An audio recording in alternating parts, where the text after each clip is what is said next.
Ramdam na po ng mga anti-Marcos or mas kilalang mga Duterte team or Duterte camp or Duterte supporters, DDS or DS.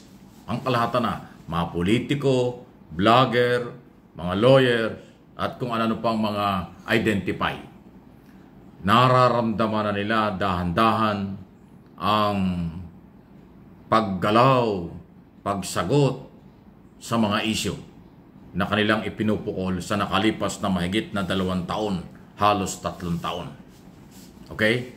Ito nga po ay matapos magsalita na si Pangulong Marcos ng ilang mga batikos na rin pagpuna sa mga ginagawa ng mga Duterte followers at Duterte group. Pagkatapos itinalaga ng Pangulo ang bagong PCO, Secretary at Undersecretary na sina J. Ruiz at Attorney Claire Castro. Lalo na ho si Attorney Castro, Undersecretary at Palace Press Officer. Sa nakalipas na halos 1 linggo na kanyang mga pagsagot at talagang matinding pagbatikos sa Duterte at mga kaalyado ng mga Duterte, naramdaman ng taong bayan at nakita ng taong bayang napapanahon na para gawin ito. At hindi ho alam na bigla, madalit sabi, ang kampo ng mga Duterte na merong darating at gagawa si Pangulong Marcos ng ganitong aksyon na may magtatanggol sa kanya na abogado, broadcaster at vlogger na alam ang galawan ng fake news mula sa mga anti-Marcos dahil vlogger si Jose Castro. Alam ang galawan sa media dahil siya ay broadcaster din. Okay? At siyempre yung pagiging abogado, kung paano magsabi ang abogado at mag-akusa ang abogado at kung paano ang basihan ng mga paratang. Yan ay dapat dokumentado, may ebidensya, may resibo, may pagpapatunay.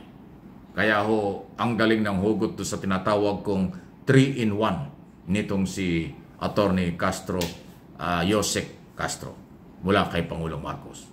At kaya sinasabi ko sa akin pong opinion, interpretation at pananaw, na bigla ang mga Duterte ka, hindi nila akalaing merong ganitong matinding magsalita.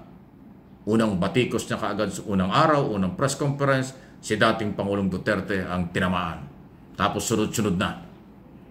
Ngayon, ang mga vlogger ng mga Duterte ang nag-aarayan, nag-react, pero mali ang approach kasi pinersonal nila.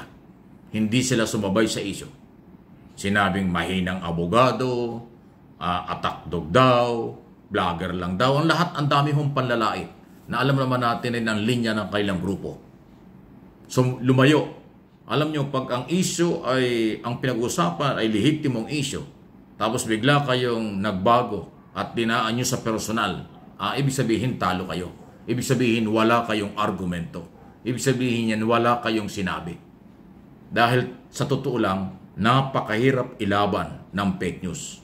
Napakahirap ipagtanggol ng fake news kapag sinagot ng lehitimo ng inyong mga inaakusahan. By the way, itinalaga si Undersecretary Castro para labanan ng fake news, para labanan ng paninira, personal man o political o issue man, laban kay Pangulong Marcos. Doon nabigla ang mga Duterte camp, anti-Marcos group. Dahil akala nila sa halos 2 taon kalahati o 3 taon na sila ang bumabatikos na dineded mo lang ng Malacanang, binabaliwala ng Malacanang, hindi nila alam yung biglang dating ng tagapagtanggol nila. Hindi nila masagot ng totoo or diretso kasi babae, abogada, vlogger, alam niya ang fake news na inuulit natin. Yan po ang nakikita kong dahilan. At alam nyo, apektado na rin. Definitely maapektuhan ang mga kandidato nila sa national position. Kasi may sumasagot. Noong una kasi, naniwala na paniwala nila ang tao na sila'y matapang, sila'y magagaling, ang kanilang sinasabi ay totoo.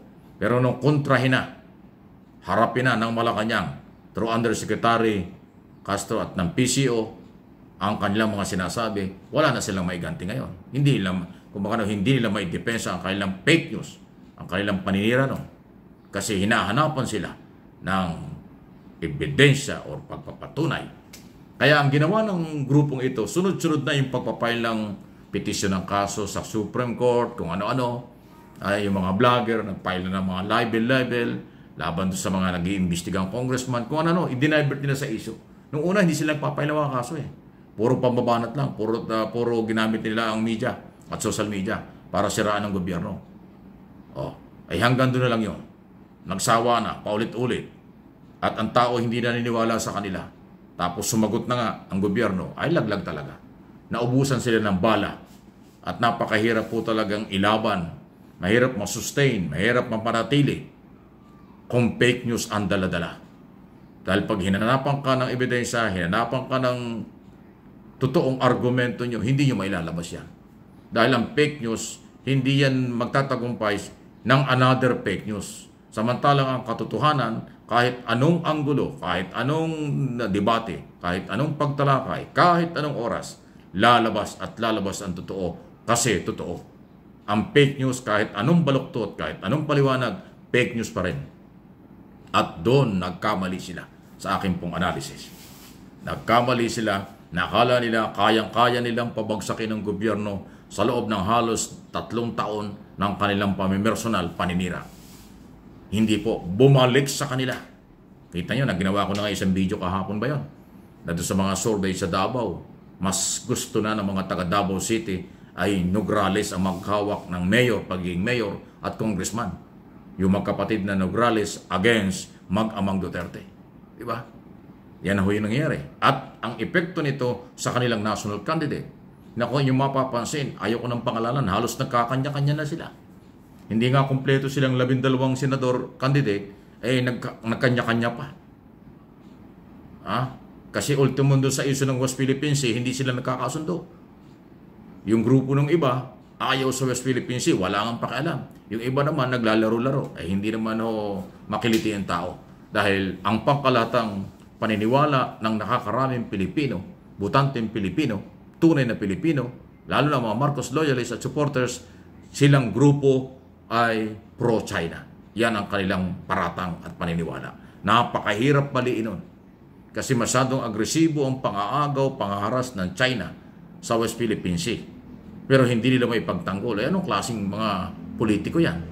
Kaya sa ayaw at sa gusto nila, ang pasya, paniniwala ng mga Pilipino dito at sa abroad, sila ay pro-China. Kaya hindi daw dapat suportahan this coming election, midterm election sa Mayo. Ayun ang totoo. Yan ang sitwasyon. Paki-like po ninyo, paki-share po ninyo ang ating mga video pinag-uusapan. At ito po ang na more or less mga nangyayari na binibigyan natin ng pagpapaliwanag, interpretation sa mga development na ito at opinion na dapat makarating sa inyo. Malaya din po kayo sa inyong paniniwala. Kung naniniwala kayo o hindi, ang mahalaga meron tayong tulay ng communication mula dito sa aking mga channel, MA Pinoy TV at Mike Abe Opinions. Mga 2 channel, morning, afternoon, everyday, ay tuloy-tuloy po ang monitoring para may parating sa inyo ang totoo, walang fake news.